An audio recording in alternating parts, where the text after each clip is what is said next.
So our next speaker is Aditya Advani, who will be sharing about self-hosting Llama 3.1. Thank you.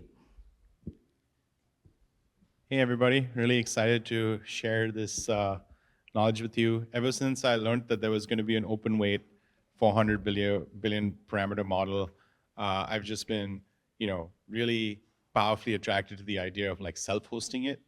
And the reason for that was, one of my favorite things out there for over a year now is code interpreter. And to really have a good code interpreter that does great code gen, you kind of, according to me, need a GPT-4 class model. It's debatable, but according to me, for sure. And so the idea of having one that you control entirely from end to end and whose performance characteristics you can study and optimize on your own hardware, if not at home necessarily, that idea has just been really compelling to me for a while.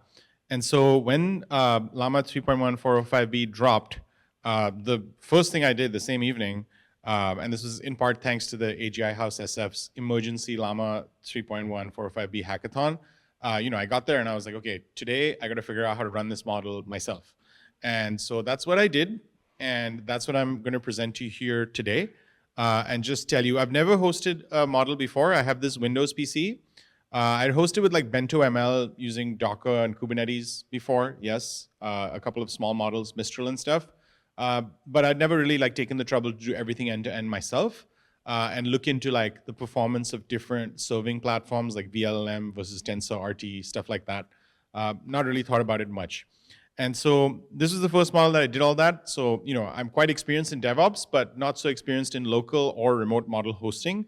And this is the first time I did it, and this is what I learned. One of the first things that I learned is, first of all, it's super doable. If you have a machine with 8 H100s or 8 A100s, you can do this in like less than an hour. I ended up getting sponsored by a company called BrevDev for this experiment. The machine we rented was like 33 or 34 bucks an hour. So I guess like 24K per month. That's obviously on demand and a highly inflated price. But just so you know, like that's what it costs to get it up and running if you want to do it like right now, casually for whatever reason. And the setup takes around an hour, much of which the time is spent waiting for weights to download.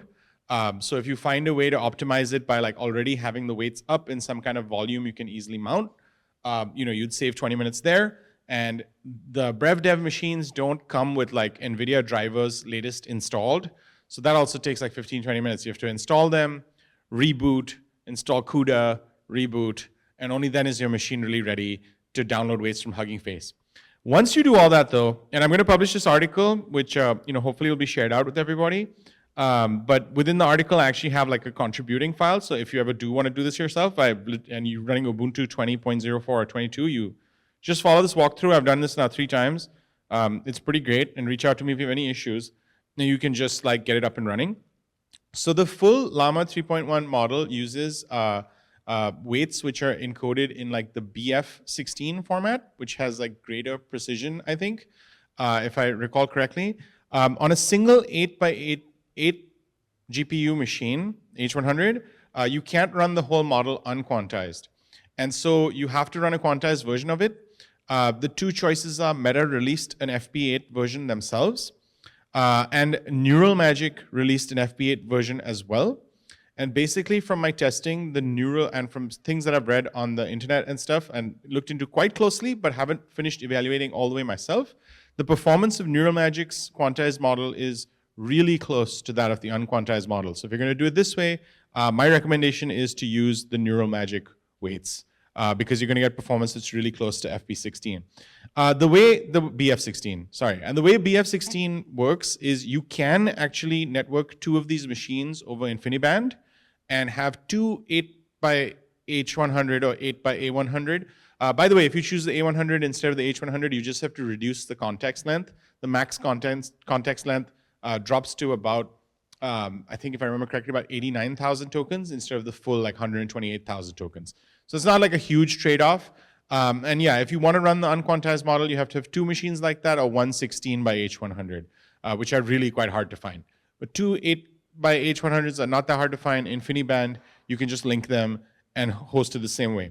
The part I was really amazed by, honestly, was VLLM and Neural Magic's quantization. These were 2 things that were really amazing to me.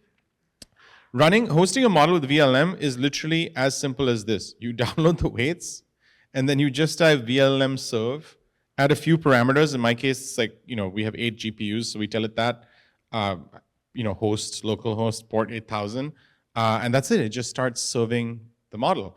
So yeah, the first time it took me a couple hours. The second or third time, I had to do it like a few times because the machine would die and then, not die, I would let it rest and then it would get deleted and I would start again.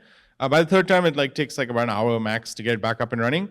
And so after that, I got into a bit of load testing.